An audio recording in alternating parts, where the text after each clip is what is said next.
consummate leader cultivates the moral law and strictly adheres to method and discipline. Thus, it is in his power to control success. The expert leader in battle seeks his victory from strategic advantage and does not demand it from his men. From Sun Tzu, The Art of War. In For Honor, almost every character you play is a soldier, someone you expect to be on the front lines going toe-to-toe with the enemy. Quite often our songs and stories about war are told from the perspective of men and women like these. But it's easy to forget that it is the generals and military leaders who truly ascertain victory. Jiang Jun, the warrior whose very name means the general, is one such military leader. But while his game character might be a warrior on the field of battle, the man he's based on was both a stalwart warrior and a mighty general, whose legacy makes him a pinnacle of righteousness, loyalty, and devotion. He even played a role in the turning of an era in Chinese history.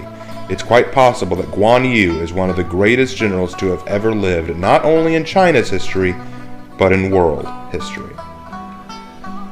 To understand what made Guan Yu amazing as a general and a warrior, we need to actually discuss some background on the Han Dynasty and what was happening to it at the end of its rule. I know you're excited for me to discuss Guan Yu, but please be patient as I try my hardest to set the stage for him. This is the first in a 3-part series of videos called Guan Yu, the greatest general of China. Guan Yu's history begins during the Han Dynasty of China from the years 206 to 220 AD. Now keep in mind that this is 206 BC to 220 AD, so there is still a lot more than just a few years in this. The Han Dynasty at its inception saw great prosperity in its rule for many generations. There were explosions of art, philosophy, and architecture, the likes of which had never been seen, and many consider the Han Chinese to be the true Chinese. However, this all changed gradually over time due to the political turmoil in the court. You see, the Chinese believed at the time in the mandate of heaven. This belief meant that heaven determined how long a dynasty would last. If a dynasty was bringing prosperity and happiness to China, then heaven smiled on this imperial family, and it would continue. But when the family became corrupt, or disasters and wars struck the land, then heaven had lost its favor for the imperial family, and thus must be deposed so a new imperial family could be chosen. Midway through what became known as the Eastern Han Dynasty, corruption overtook the government. Peasants were being forced to pay outrageous taxes to further government officials' own personal lavish lifestyles, and the real rule of the state was uncertain and often divided as scholars, officials, eunuchs, and governors fought each other for power and clout in the capital. This led to an inevitable rebellion in 184 AD called the Yellow Turban Rebellion, which popped up all over China. This rebellion was unbelievably frightening to the government because they had so little centralized power and military strength that they could do nothing to stop it. So they called on the help of regional warlords to rise up and squash the rebellions, which they did by the year 205 AD. However, this action had an unforeseen consequence. By giving the warlords freedom to kill and dominate within their own territories, the warlords began to gain and maintain control of their territories separate from the government, not too unlike daimyos in feudal Japan.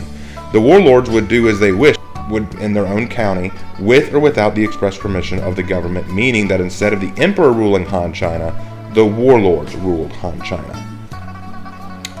One such warlord decided to capitalize on this lack of imperial power, and in the year of 189 AD, made his march on the imperial city of Luoyang. This man's name was Dong Zhuo. He was described as a cruel, brash, overweight, and tyrannical man. He took the child emperor hostage, declared himself imperial regent of all China, and began ruling with an iron fist, along with his friend and ally, Lu Bu. Remember Lu Bu, we'll be talking about him later. Dong Zhuo's rule of China was short, but it was cruel and horrible by all historical accounts. It wasn't long before many under him plotted his demise, including Lu Bu, his ally. In 192 AD, Lu Bu betrayed Dong Zhuo and killed him, leaving the imperial palace in turmoil and with a serious power vacuum. The emperor was too weak and young to rule, and a new warlord was needed to step in and fill the hole that Dong Zhuo left. This became known as the Chinese Civil War, not unlike the Sengoku Jidai of Japan, where warlords all over China rose up to fight each other for the chance to rule China themselves. There are many warlords we can discuss, but there are only a few we will talk about, and it would take too long to go over every single one.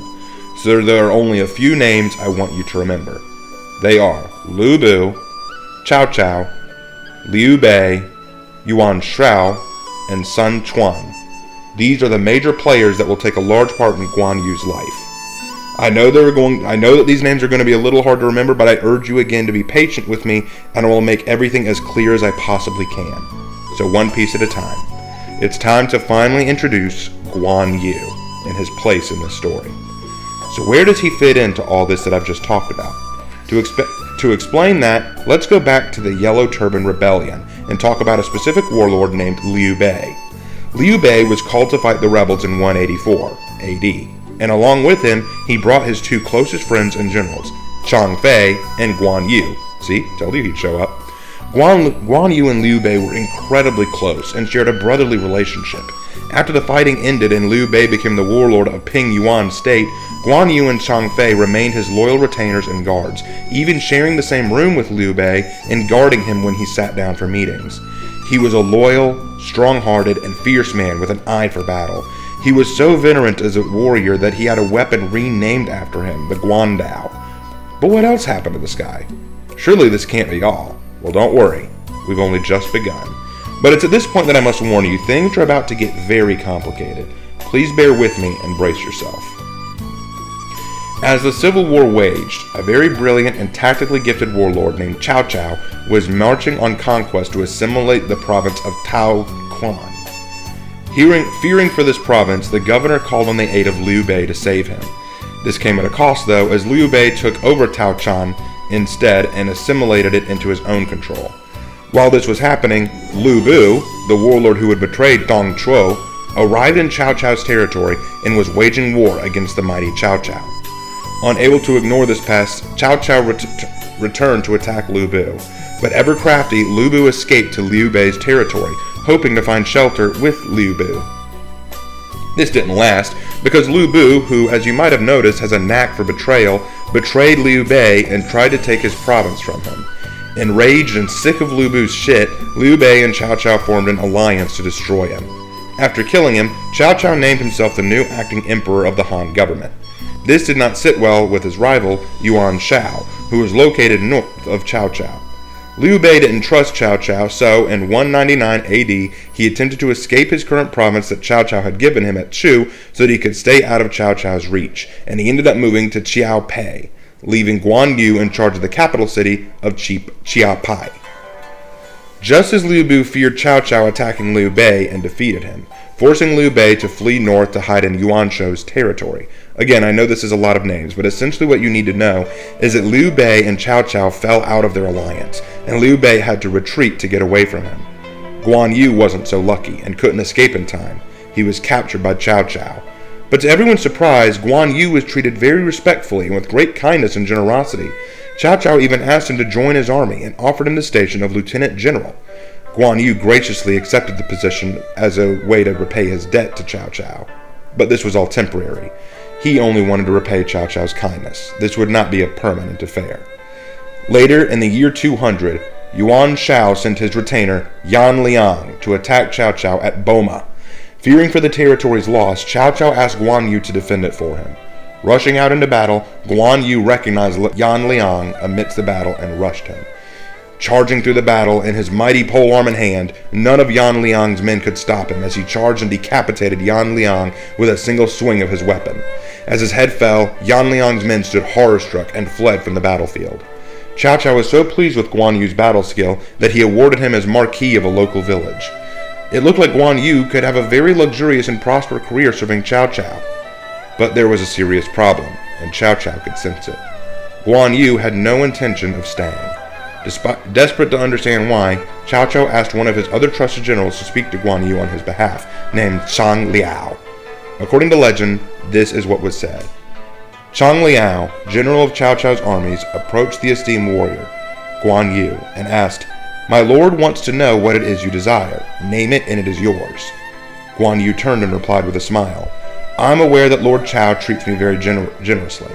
However, I have also received many favors from General Liu, and I have sworn to follow him until I die. I cannot break my oath. I will leave eventually, so maybe you can help me convey my message to Lord Cao." Chang Liao was stricken. He feared that if he told Cao Cao this, he would surely execute Guan Yu.